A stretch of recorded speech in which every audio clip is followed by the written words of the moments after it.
নমস্কার, আমি ফাল্গুনী মুখোপাধ্যায়। আপনারা দেখছেন আমাদের channel edu help Durgapur. Edu help Durgapur পক্ষ থেকে আজকে আপনাদের প্রত্যেকে স্বাগত জানাচ্ছি। আজকের এই ভিডিও সেশনে যে বিষয় নিয়ে আলোচনা করব সেটি West Bengal joint entrance examination তার সেকেন্ড রাউন্ড বা আপগ্রেডেশন রাউন্ডের রেজাল্ট আজকে বেরিয়ে যাবে। এই সেকেন্ড রাউন্ডের অ্যালটমেন্টের রেজাল্ট যেটা বেরোবে আপনারা জানেন নিশ্চয়ই যে ফার্স্ট রাউন্ডের যে রেজাল্ট বেরিয়েছিল সেটি 23 তারিখে পাবলিশ যাওয়ার হলো। 23 তারিখে অ্যাকচুয়ালি পাবলিশ হওয়ার কথা, প্রায় রাত্রি 11:30 নাগাদ হচ্ছে এটা পাবলিশ হয়েছিল। অনেকেই রাত্রেবেলাতেই আপনার পজিশন বুঝতে পেরেছিলেন, কোন কলেজে পেলেন, কোন সিট পেলেন, সমস্তটা বুঝতে পেরেছিলেন। অনেকে ডাউনলোড করেছিলেন রাতের মধ্যে, অনেকে ডাউনলোড করেননি। কারো কারো এক্সপিরিয়েন্স আছে যে ডাউনলোড না করার জন্য পরবর্তীকালে কি হয়েছিল। এইবারে এই যে সেকেন্ড রাউন্ড বা আপগ্রেডেশন রাউন্ডের যে অ্যালটমেন্টের রেজাল্ট যেটা বেরোতে চলেছে সেটি আমরা জানি না যে এই 31 জুলাই 2024 এর কটার সময় পাবলিশ হবে। অর্থাৎ এটাও রাত্রি 11:30 বাজবে কিনা জানি না। যদি রাত্রি 11:30 বেজে যায় তাহলে যে ক্যান্ডিডেটদের যে শিডিউল দেওয়া আছে সেটা এই সেকেন্ড রাউন্ডে আপগ্রেডেশনের রেজাল্ট বা ফার্স্ট রাউন্ডে যারা পায়নি তাদের রেজাল্ট সব মিলে যেটাই বেরোবে সেটা বেরোনোর পরে হাতে আমরা এই 31 জুলাই 2024 কে নিয়ে 3 আগস্ট 2024 পর্যন্ত অর্থাৎ মোট 4টে দিন আমরা পাবো। এই 4টে দিনে ডকুমেন্ট ভেরিফিকেশন, অ্যাডমিশন, যাবতীয় প্রসেস হবে 4টে দিন। তার মধ্যে যদি ফার্স্ট রাউন্ডের মতো এই রাউন্ডেও রাত গড়িয়ে যায় তাহলে আমরা প্র্যাকটিক্যালি 3টে দিন সময় পাবো। তাই ভিডিওর প্রথমেই বলবো যে কোনো ছাত্রছাত্রী বন্ধু, তুমি যদি এই প্রথম আমার চ্যানেল দেখছো তাহলে চ্যানেলটাকে সাবস্ক্রাইব করে রাখো, বেল আইকনে ক্লিক করে নোটিফিকেশন ফর অল করে রাখো। কারণ এই সংক্রান্ত বিষয়ে তোমার কোনো ডাউট ক্লিয়ারিং এর জন্য তোমরা সরাসরি যোগাযোগ করতে পারছো একমাত্র এই চ্যানেলে, অন্য কোনো চ্যানেলের নয়। আজকে যেটা বক্তব্য আমার যে যেহেতু 3টে দিন সময় পাবো, আমরা যখন 23 যখন ফার্স্ট রাউন্ডের রেজাল্ট বেরিয়ে গেল তখন দেখলাম ইতিমধ্যেই যাদবপুর ইউনিভার্সিটি 24 বেলা 10:30 থেকে ডকুমেন্ট ভেরিফিকেশন করানোর যে ডেট শিডিউল সেটা দিয়ে দিয়েছে। তাহলে তারাও জানতো না যে কটার সময় রেজাল্ট বেরোবে, অথচ 23 তারিখের ডেট আর 24 তারিখ 10:30টার সময় আমরা বলেছিলাম যে একটি উত্তরবঙ্গের ছেলে মেয়ে তারা যদি চান্স পায় যাদবপুরে, তাহলে যাদবপুরে 10:30টার মধ্যে কি করে পৌঁছাবে, এটা প্রশ্ন একটা রেখেছিলাম। তো এবারে আমি তোমাদের প্রত্যেককে রিকোয়েস্ট করবো, আপনাদের প্রত্যেককে রিকোয়েস্ট করবো যে সারাটা দিন আপনারা অপেক্ষা করুন। যেই মুহূর্তেই রেজাল্টটা পাবলিশ হয়ে যাবে আপনি আপনার ক্যান্ডিডেটের পজিশনটা বুঝে, বা ছাত্রছাত্রী তোমরা নিজেদের ক্যান্ডিডেট তোমাদের যে পজিশনটা বুঝে তুমি ইমিডিয়েট ওটাকে ডাউনলোড করে নাও। ডাউনলোডটা আমি পরের দিন সকালে করব এটা বলে রেখো না, বিপদের সম্ভাবনা থেকেই যাচ্ছে। এরকম এক্সপিরিয়েন্স রয়েছে, বাট আমি আজকে এই বিষয় নিয়ে আলোচনায় যাচ্ছি না। 3টে দিন যেহেতু সময় থাকবে তাহলে তোমার সেকেন্ড রাউন্ডে তুমি হয়তো আপগ্রেডেশন দিয়েছো, প্রবাবল কোন কলেজে লাগতে পারে, কোন সিটটা তুমি পেতে পারো সেটা তোমার একটা মোটামুটি একটা আইডিয়া করেছো। তাহলে সেই কলেজের ওয়েবসাইটে গিয়ে তুমি আগেই তুমি শিডিউলটা দেখে রাখো যে সেখানে রিপোর্টিং এর টাইম বা ডেট কখন কবে দেওয়া হয়েছে, তাহলে অনেকটা সুবিধা হয়ে যাবে। এবারে আমরা আজকে মেনলি এটার জন্য যে বিষয়টা বলবো সেকেন্ড রাউন্ড বা আপগ্রেডেশন রাউন্ডে অনেকটা দিয়ে দিলাম। এবারে অনেকগুলো প্রশ্ন, যে প্রশ্নগুলো আমার কাছে আসছে, দফায় দফায় প্রশ্নগুলো আসছে, তো সেই প্রশ্নগুলো আমি বলবো, তার সঙ্গে তার উত্তর দেব। আমি প্রত্যেক ক্যান্ডিডেট, অভিভাবক যারা ভিডিও দেখছেন প্রত্যেককে বলবো একটু মন দিয়ে শুনে নিন, সমস্ত ডাউট ক্লিয়ার হয়ে যাবে। তাছাড়া একের পর এক আপনারা হোয়াটসঅ্যাপ করতে থাকবেন আর ফোন করতে থাকবেন, কেউ পেলেন না আমাকে। সুতরাং আমি বলবো যে এই ভিডিওটাকে স্কিপ না করে পয়েন্ট ওয়াইজ আমি 1, 2, 3, 4 করে প্রশ্নমালা আপনাদের পক্ষ থেকে যেগুলো পেয়েছি ঠিক সেই প্রশ্নমালা, সবাই তো একই প্রশ্ন করে না, তো বিভিন্ন প্রশ্ন যা এসছে সেইগুলো দিচ্ছি যাতে করে সবাই আপনারা এগুলো নিয়ে ওয়াকিবহাল হয়ে যান। আমার কাছে যে প্রথম প্রশ্ন আসছে যেখানে বলছে স্যার আমি ফার্স্ট রাউন্ডে সিট পাইনি, সেকেন্ড রাউন্ডে একটি সিট অ্যালট হলো, আমাকে কি করতে হবে? আমি যখন ফার্স্ট রাউন্ডে তুমি সিট পাওনি, তুমি ওয়েট করছিলে সেকেন্ড রাউন্ডের রেজাল্টের জন্য, তো এই আপগ্রেডেশন রাউন্ডে এসে তুমি একটা সিট পেয়ে গেলে। এখন তোমার করণীয় হচ্ছে প্রথমেই তোমাকে সিট অ্যাকসেপ্টেন্স ফি 5,000 টাকা অনলাইনে জমা করতে হবে। তুমি সেটা তোমার ডেবিট কার্ড দিয়ে করতে পারো, ক্রেডিট কার্ড দিয়ে করতে পারো, ইউপিআই দিয়ে করতে পারো, নেট ব্যাংকিং এ করতে পারো। তোমাকে আগে 5,000 টাকা জমা করতে হবে। তুমি দেখতে হবে যে তোমার কোন কলেজে কোন সিট পেয়েছো। এবারে তোমাকে 5,000 টাকা জমা করার পরেই কিন্তু তুমি তোমার যে প্রভিশনাল অ্যালটমেন্ট লেটার সেটা ডাউনলোড করতে পারবে। সুতরাং টাকাটা জমা করে প্রভিশনাল অ্যালটমেন্ট লেটার যেটা সেটাকে ডাউনলোড করবে। টাকা জমা করার পরে পেমেন্ট রিসিপ্টটার প্রিন্ট আউট নেবে, আবার অ্যালটমেন্ট লেটার যেটা আছে সেটারও প্রিন্ট আউট নিয়ে নেবে। তার সঙ্গে আগের ভিডিওতে একটা ডকুমেন্টের লিস্ট করেছিলাম, সেই ডকুমেন্ট কিন্তু তোমাকে সমস্ত রেডি রাখতে হবে। কারণ এই ডকুমেন্ট, এই যে 5,000 টাকা জমার রিসিট এবং তোমার অ্যালটমেন্ট লেটার, এই সবগুলো নিয়ে তোমাকে এক সেট জেরক্স আর একটা অরিজিনাল সেট আলাদা আলাদা দুটো ফাইলে রেখে তোমাকে তোমার নির্দিষ্ট ইনস্টিটিউটে গিয়ে তোমাকে ডকুমেন্ট ভেরিফিকেশন করাতে হবে। যেমন করে যারা ফার্স্ট রাউন্ডে পেয়েছিল তারা করেছিল, একইভাবে তোমাকে ধরে নিতে হবে। তোমার জন্য এটাই ফার্স্ট রাউন্ড ধরে নিতে হবে, তো ডকুমেন্ট ভেরিফিকেশন করাতে হবে। এবারে যেহেতু এই সেকেন্ড রাউন্ডটাই অফিসিয়াল শেষ রাউন্ড, তাহলে তোমাকে ডিসিশনও নিতে হবে তুমি ভর্তি হবে কিনা। ভর্তি যদি হতে চাও তাহলে সেই মতো প্রস্তুতি তোমাকে নিয়ে যেতে হবে। তাহলে অ্যাডমিশনের জন্য কত টাকা লাগবে না লাগবে ওই ইনস্টিটিউটে ফোন করে তোমাকে সবটা জেনে নিতে হবে। এর পরের পরে যে প্রশ্নগুলো আসবে সেগুলো তোমারও কিছু কমন প্রশ্ন এর মধ্যে কভার করে যাবে, সেগুলো সবটাই তুমি শুনতে থাকবে। এবারে ফার্স্ট রাউন্ডে বলা হয়েছে, নেক্সট কোশ্চেন যেটা রয়েছে 2 নম্বর কোশ্চেন এসছে যে ফার্স্ট রাউন্ডে সিট পেয়েছিলাম, আপগ্রেডেশন অপশন দিয়েছিলাম, সিট আপগ্রেডেড হয়নি, আমি কি করব? তাহলে তুমি ফার্স্ট রাউন্ডে সিট পেয়েছিলে, তোমার সিট অ্যাকসেপ্টেন্স ফি জমা দেওয়া ছিল, তুমি সেকেন্ড রাউন্ডে এসে দেখলে যে তোমার আপগ্রেডেশন হয়নি, ওই সিটটাই তোমার জন্য রয়ে গেছে। তাহলে তোমাকে এখন ঠিক করতে হবে তুমি যে সিটটি রয়ে গেল সেই কলেজটাতে গিয়ে তুমি ভর্তি হবে কিনা। যদি ভর্তি হতে চাও তাহলে সমস্ত ডকুমেন্ট, কত টাকা লাগবে সবকিছু, তার সঙ্গে মেডিকেল সার্টিফিকেট, এই সমস্ত নিয়ে তোমাকে ওখানে উপস্থিত হতে হবে এবং ভর্তি প্রক্রিয়া সম্পন্ন করতে হবে। এবারে চলে আসবো নেক্সট থার্ড কোশ্চেন যেটা ছিল যে ফার্স্ট রাউন্ডে সিট পেয়েছিলাম, আপগ্রেড হয়েছে, এখন কি করতে হবে?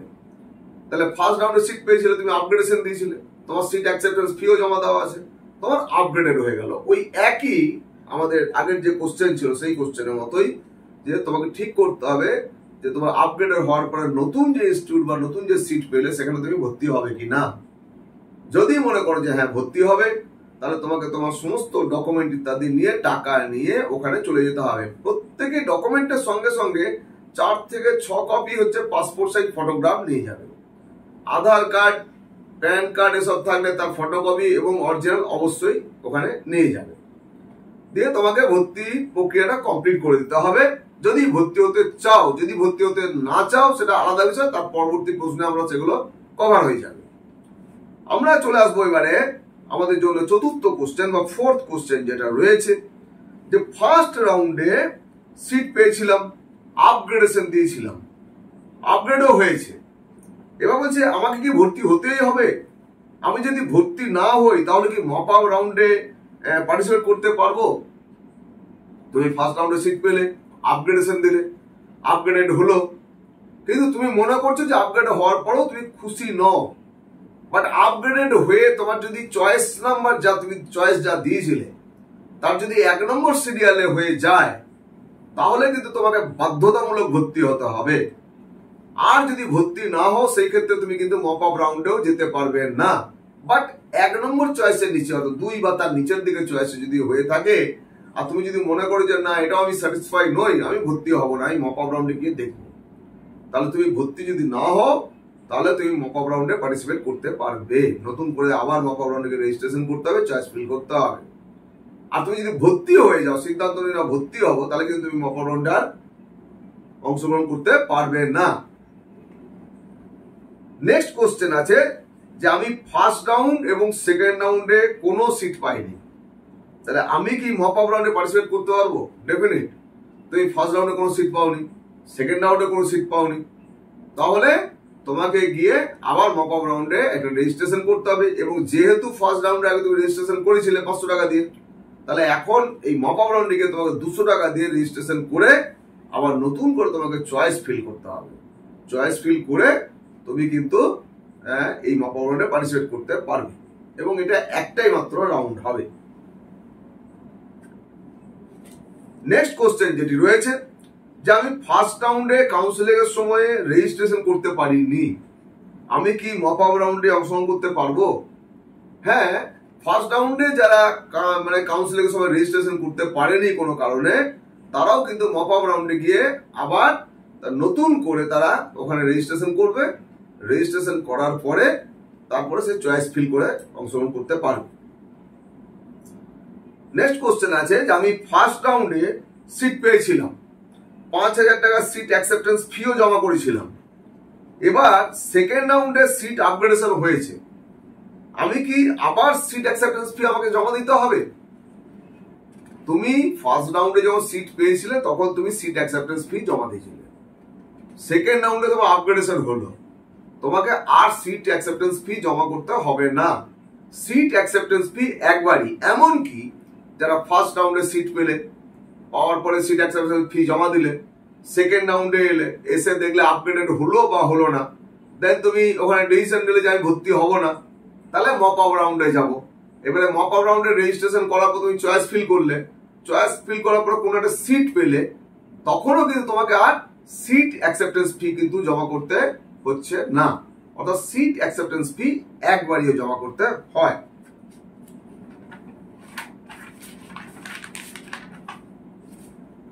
বলছে এখানে আমি ফার্স্ট রাউন্ডে সিট পেয়েছিলাম, সেকেন্ড রাউন্ডে আপগ্রেডেশনও হয়েছে, কিন্তু আমি যদি ভর্তি না হই তাহলে কি আমার সিট অ্যাকসেপ্টেন্স ফি যে 5000 টাকা সেটা কি ফেরত পাবো? হ্যাঁ, ফার্স্ট রাউন্ডে সিট পেয়েছিলে, সেকেন্ড রাউন্ডে আপগ্রেডেশন হলো বা হলো না, বা তুমি পাওয়ার পরেও হচ্ছে সমস্ত ডকুমেন্ট ভেরিফিকেশন ইত্যাদি সবই করিয়েছো, কিন্তু তুমি বলে আমি ফার্স্ট রাউন্ড বা সেকেন্ড রাউন্ড যা সিট পেলো সেখানে ভর্তি হবো না, দেন মপ আপ রাউন্ডে গেলে, মপ আপ রাউন্ডে গিয়ে পার্টিসিপেট করলে, সেখানে একটা কলেজ এলো, তাতেও মনে করলে যে না আমার ঠিক মনের মতো হলো না, আমি রিপিট করবো, পরের বছর আবার দেবো, তবু আমি এই কলেজে এইভাবে ভর্তি হবো না, দেন তুমি ভর্তি না হতে পারো। তুমি এই 5000 টাকাটা সিট অ্যাকসেপ্টেন্স ফি যেটা তোমার দেওয়া ছিল সেটা তুমি ফেরত পেয়ে যাবে। এই জন্য একটা নোটিশ হয়, নোটিশটা খেয়াল রাখতে হবে, একটা ফরম্যাট থাকে, সেখানে অ্যাপ্লাই করলে তোমরা এই টাকাটা ফেরত পেয়ে যাবে। তোমার যে ব্যাংক অ্যাকাউন্ট দেওয়া আছে সেটা মা বাবার হোক বা যার অ্যাকাউন্ট রেফারেন্স দেওয়া আছে সেই অ্যাকাউন্টে কিন্তু টাকাটা ট্রান্সফার হবে। মেডিকেল সার্টিফিকেট কি অ্যাডমিশনের সময় দিতে হবে? ফরম্যাট কোথায় পাবো, কি ধরনের মেডিকেল সার্টিফিকেট লাগবে? এই বিষয়ে বলে রাখি যে মেডিকেল সার্টিফিকেট একটা লাগে, যে তুমি সুস্থ আছো, স্বাভাবিক আছো, এগুলো একটা মেডিকেল সার্টিফিকেট লাগে। মূলত একটা জেনারেল ফিটনেসের সার্টিফিকেট হয়, সেখানে তোমার হাইট, ওয়েট, চেস্ট এই সমস্ত উল্লেখ থাকে, প্রেসার টেসার তারা দেখে নেন। জেনারেল ফিজিশিয়ান যে কোনো সরকারি হসপিটালে যদি করাও তাহলে তারা কোনো ফরম্যাটের উপর সই করবে না, তাদের যে মেডিসিনের প্রেসক্রিপশন করে সেই প্রেসক্রিপশনের উপর তারা লিখে দেবে। তো তার থেকে ভালো হচ্ছে যে কোনো মেডিকেল প্র্যাকটিশনার মানে এমবিবিএস ডক্টর বাইরে প্র্যাকটিস করছেন তাদের কাছ থেকেও তোমরা করিয়ে নিতে পারো। এর জন্য ইন্টারনেট থেকে তোমরা প্রচুর ধরনের ফরম্যাট পাবে, সব থেকে ইজি ফরম্যাট যদি কিছু পেয়ে যাও সেটা নিয়ে নেবে।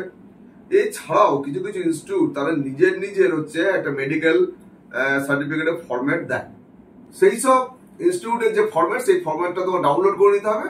ডাউনলোড করে ডক্টর বাবুর কাছে যেতে হবে, গিয়ে তোমাকে এই সার্টিফিকেট নিতে হবে। এর সঙ্গে বলে রাখি উল্লেখযোগ্য হচ্ছে যে চোখের একটা টেস্ট কিন্তু তোমাদেরকে আলাদা করে করিয়ে নিতে হবে, ওই ফরম্যাটের মধ্যে থাকবে। চোখেরটা আলাদা করে চোখের ডাক্তার সার্টিফাই করবেন যে তোমার ভিশন ঠিক আছে, তুমি কালার ব্লাইন্ড নও, এই সমস্ত বিষয়গুলো সেখানে মেনশন করা থাকে। সুতরাং এই ধরনের করতে হবে। তো যে কলেজ তুমি পাচ্ছ সেই কলেজের ওয়েবসাইটে গিয়ে দেখে নাও যে কোনো ফরম্যাট আছে কিনা, যদি না থাকে তাহলে জেনারেল ফরম্যাট তুমি ইন্টারনেট থেকে ডাউনলোড করে নিতে পারো। অ্যান্টি র্যাগিং সম্বন্ধে যদি কিছু বলেন। অ্যান্টি র্যাগিং আমরা জানি যে অ্যান্টি র্যাগিং কমিশন আছে এবং প্রত্যেকটি কলেজ র্যাগিং বিরোধী একটা পদক্ষেপ নেওয়া আছে, যাতে করে ছাত্রছাত্রীদের উপর কোনো রকম অত্যাচার ইত্যাদি না হয়। তাই অ্যান্টি র্যাগিং এর জন্য একটা বন্ড দিতে হয়। বন্ড অফ বোথ ক্যান্ডিডেট এবং তার পেরেন্ট, বাবা বা মা দুজনের মধ্যে একজন, বোথ দিতে হবে। এর জন্য যেটা করতে হয়, কোর্ট থেকে নন জুডিশিয়াল স্ট্যাম্প পেপার 10 টাকা করে, একটি হবে স্টুডেন্টের নামে, একটি হবে তার বাবা বা মায়ের নামে, দুটি। তার সঙ্গে দুটো তিনটে করে ডাইনি পেপারও কিনে নিতে হবে। এইখানে ওই কলেজ থেকে অ্যান্টি র্যাগিং এর একটা ফরম্যাট দেওয়া হবে। সেই ফরম্যাটটা কোথাও কোথাও হয় কি, একটা প্রথমে অনলাইন সাবমিশন করতে হয়, অর্থাৎ যখনই যাবো ওখানে অনলাইন অ্যাডমিশন প্রসেস থাকে, সেখানে গিয়ে অ্যান্টি র্যাগিং এর যে ফরম্যাটটা থাকবে সেখানে নাম ধাম ইত্যাদি সব ফিল আপ করতে হয়, ফিল আপ করে ওটা সাবমিট করতে হয়, ওটা অনলাইনে হয়ে গেল। এছাড়াও বলা হয় যে তোমাকে অফলাইনে তুমি যে অ্যাডমিশন প্রসেস কমপ্লিট হয়ে যাবে, কত 7 দিন 10 দিন 1 মাস টাইম দেওয়া হয়, তার মধ্যে হচ্ছে তোমাকে অ্যান্টি র্যাগিং এর ওই ফরম্যাটটা কোর্ট থেকে বানিয়ে তোমাকে দিতে হবে। কি করতে হবে না, যে ফরম্যাটটা দেওয়া থাকবে এই স্ট্যাম্প পেপার আর ডায়েরি পেপার সবটা মিলে, স্ট্যাম্প পেপারে তো অল্প জায়গা থাকে, সবটা ধরবে না, তাই স্ট্যাম্প পেপারে হচ্ছে মুখবন্ধটা হবে প্রথম দিকটা, তারপরে পরপর যা আছে সেগুলো ডায়েরি পেপারে হবে। এগুলো করার পরে একটি হবে স্টুডেন্টের নামে, একটি হবে তার প্যারেন্টের নামে, তার বাবা মায়ের নামে। এবার সেটাকে যে কোনো নোটারি কোর্ট থেকে, কোনো জুডিশিয়াল ম্যাজিস্ট্রেট বা ফার্স্ট ক্লাস জুডিশিয়াল ম্যাজিস্ট্রেট এমন বিষয়টা নয়, যে কোনো কোর্টে গিয়ে যে কোনো যারা আইনজীবী রয়েছেন তাদের সাথে যোগাযোগ করলে তারা এটা করিয়ে দেবে, এবং নোটারি কোর্ট থেকে সাইন করিয়ে এই দুটো জমা দিলেই অ্যান্টি র্যাগিং এর যে তোমার বন্ড সেটা দেওয়া হয়ে যাবে। ডিসেন্ট্রালাইজ কাউন্সিলিং কি সব কলেজে হয়, কি হবে জানা যাবে। ডিসেন্ট্রালাইজ হচ্ছে এই টোটাল কাউন্সিলিং প্রসেস কমপ্লিট হয়ে যাবে, অ্যাডমিশন প্রসেস কমপ্লিট হয়ে যাবে, ক্লাস স্টার্ট হয়ে যাবে। এবারে বিভিন্ন ইনস্টিটিউটের নিয়ম থাকে যে ফার্স্ট 7 ডেজ হচ্ছে তোমাকে ম্যান্ডেটরি অ্যাটেন্ডেন্স দিতে হবে। তাহলে ফার্স্ট 7 ডেজ যারা ম্যান্ডেটরি অ্যাটেন্ডেন্স দিল না, সাপোজ এরপরে কেউ নিটের স্টেট করাতে চান্স পেয়ে গেল, বা যেই মেনের স্টে রাউন্ড গুলোতে গিয়ে কোথাও চান্স পেয়ে গেল, সে চলে গেল, সে কলেজে ভর্তি হলো না, তাহলে ওই সিটটা খালি রইলো। এই সিটটা খালি হলে কলেজ কি করে, 1 মাস 1.5 মাস পরে গিয়ে একটা নোটিশ বের করে যে এই সিটগুলো খালি আছে, এগুলোর একটা কাউন্সিলিং হবে। তখন সেখানে মেনশন করে দেয় যে 1 থেকে 10,000 র্যাঙ্ক পর্যন্ত অ্যালাউ হবে, বা 1 থেকে 5,000 পর্যন্ত অ্যালাউ হবে, এইভাবে মেনশনও করে দেওয়া হয়। এই যে নোটিশ হবে, এই ডিসেন্ট্রালাইজ যদি দেখতে হয়, সেই ক্ষেত্রে কিন্তু তোমাদেরকে প্রতিদিন সন্ধ্যের দিকে একবার করে প্রত্যেকটি কলেজ, তোমার যেগুলো টার্গেট সেই কলেজের ওয়েবসাইট কিন্তু দেখতে হবে যে ডিসেন্ট্রালাইজে কোনো নোটিফিকেশন হয়েছে কিনা। এছাড়া কিন্তু অন্যভাবে জানা সম্ভব নয়, এটা ওয়াইডলি সার্কুলেটেড হয় না। সুতরাং যে নোটিশ দেওয়া হবে সেটা রোজ যদি খেয়াল করো, তাহলে কোনো কোনো কলেজ হয়তো দেখতে পাবে। এমনকি দেখবে একই সঙ্গে ডিসেন্ট্রালাইজের 2টি বা 3টি কলেজে একই দিনে একই টাইমে পড়ে গেছে। সুতরাং একজন ক্যান্ডিডেটের পক্ষে কখনো 2-3টে কলেজে অ্যাটেন্ড করা সম্ভব হবে না। সেই ক্ষেত্রে তুমি একটা হয়তো কলেজে অ্যাটেন্ড করতে পারবে, সেটা টার্গেট করতে হবে তোমার র্যাঙ্ক অনুযায়ী বা কতটা র্যাঙ্ক ওরা অ্যালাউ করছে তার উপরে। এর বাইরে গিয়ে উল্লেখযোগ্য কথা হচ্ছে যে অনেকেই ক্যাটাগরিতে, যেমন ওবিসি এনসিএল নিয়ে বছর সমস্যা হয়েছে, অনেকে ওবিসি এনসিএল বের করতে পারেনি, ইডব্লিউএস বের করতে পারেনি। এই ধরনের শর্ট ফলের জন্য, ডকুমেন্ট শর্ট ফলের জন্য তোমাদের ফার্স্ট রাউন্ডের সিট পাওয়ার পরও তোমার ক্যান্সেল হয়ে গেছে, এবং তোমাদেরকে বলা হয়েছে সেকেন্ড রাউন্ডে তোমরা জেনারেল ক্যাটাগরি হবে। কোথাও কোথাও হচ্ছে যে ওইখানেই যারা কম্পিটেন্ট অথরিটি বলা হয়, যারা কাউন্সিলিং করাচ্ছিল, যারা ডকুমেন্ট ভেরিফিকেশন করাচ্ছিল, তারা ওটাকে জেনারেলে কনভার্ট করে দেবে, এরকমই হচ্ছে নির্দেশিকা ছিল। কিন্তু এরকমও শোনা গেছে জলপাইগুড়ি গভর্নমেন্ট ইঞ্জিনিয়ারিং কলেজেও সেখানে কিন্তু তারা কোনো কাগজ ইস্যু করেনি, এমনকি ওবিসি এনসিএল না থাকার জন্য তাকে বলেছে তুমি মপ আপে গিয়ে হচ্ছে তোমার ক্যাটাগরিটা চেঞ্জ করবে। উল্লেখযোগ্য যে আমরা যখন ফর্ম ফিল আপ করেছিলাম তখন রেজিস্ট্রেশনের সময় আমি কোন ক্যাটাগরি সেটা মেনশন করেছিলাম।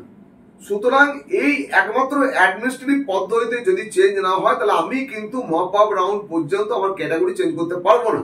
সুতরাং এই ধরনের স্টুডেন্টকে বা অ্যাসপিরেন্টকে যদি গাইড করা হয়, সেটা পুরো মিসগাইড করা হবে। একমাত্র যারা গেছে, যারা পেপার পেয়ে গেছে যে তোমাকে জেনারেল কনভার্ট করে দিল, তোমার সিট ক্যান্সেল হয়ে গেল, বাট ওই ডকুমেন্ট না থাকার জন্য তোমাকে জেনারেল কনভার্ট করে দিল, তারাই কিন্তু বেঁচে গেলে। পরবর্তীকালে কিন্তু তুমি কোনোভাবেই বা আপনারা কোনোভাবেই আপনাদের ক্যাটাগরি নিজেরা কিছু চেঞ্জ করতে পারবেন না। যদি কোথাও কেউ বলে থাকে তাহলে পিওরলি মিসগাইড করা হয়েছে, এটা মাথায় করে রাখতে হবে। আজকে আশা করি এই যে প্রশ্নগুলি রাখলাম, যারা পুরো ভিডিওটা দেখলেন তাদের নিশ্চয়ই আর কোনো প্রশ্ন থাকবে না। আমি জানি এতগুলো কথা বলার পরেও এই একই প্রশ্নের উপরে আপনারা অনেকে প্রশ্ন করবেন বা স্টুডেন্ট না। আমি প্রত্যেকটা স্টুডেন্টকে আবার শেষেও বলবো যে তোমরা কিন্তু ভিডিওটাকে রিপিট একবার না 2বার দরকার দেখে নাও। দেখার পরে তোমার যদি তারপরেও ডাউট থাকে তুমি ফোন করতে পারবে বা আমাকে হোয়াটসঅ্যাপ করতে পারবে। তো আশা করছি তোমরা পুরো ভিডিওটাকে ভালো করে মন দিয়ে দেখেছো এবং তোমাদের সমস্ত কোশ্চেন যেগুলো হওয়ার কথা সেগুলো কিন্তু ক্লিয়ার হয়ে গেছে। অনেকগুলি প্রশ্ন রেখেছি, 12টি প্রশ্ন, এবং তারপর 13 নম্বর অন্য একটি বিষয়ে বললাম, ওবিসি এনসিএল বা ইডব্লিউএস বা টিএফডব্লিউ এটাও বললাম। আজকে যে সমস্ত ছাত্রছাত্রী বন্ধু যারা ওয়েস্ট বেঙ্গল জয়েন্টে পার্টিসিপেট করেছো, তোমাদের আপগ্রেডেশনের ভালো রেজাল্ট আশা করছো, আপগ্রেডেশন হয়ে যাক। যারা পাওনি ফার্স্ট রাউন্ডে, তাদের আশা করছি এই রাউন্ডে দেখো সিট পেয়ে যাবে। এবছর কিন্তু 1,42,694 জন ক্যান্ডিডেট ছিল, তার জন্য কাট অফ কিন্তু খুব হাই গেছে। অর্থাৎ আমাদেরও এক্সপেকটেশন যেটা ছিল তার থেকে অনেকটা আগে আগে কেটেছে। যদিও আমি যাদের চয়েস ফিল করেছি তাদের প্রত্যেকেই হচ্ছে সিট পেয়েছে। অনেকে নিজের বিবেচনায় কোনো কলেজকে মাঝখানে ভরেছে, তারা কলেজের হয়তো ঠিকমতো স্ট্যান্ডার্ড যেটা সমস্তটা না জানার জন্য কোথাও কোথাও কেউ একটু একটু হয়তো লুজার হবে, কিন্তু সবাই সিট পেয়েছে। সুতরাং এই চয়েস ফিলিংটা আগামী দিনে আপনারা যারা ভিডিও দেখছেন, আগামী বছরে যাদের ক্যান্ডিডেটরা হচ্ছে পরীক্ষা দেবে, চয়েস ফিলিং এর ব্যাপারে নিজস্ব কোনো ধারণা না থাকলে অবশ্যই এক্সপার্ট ওপিনিয়ন নেবেন।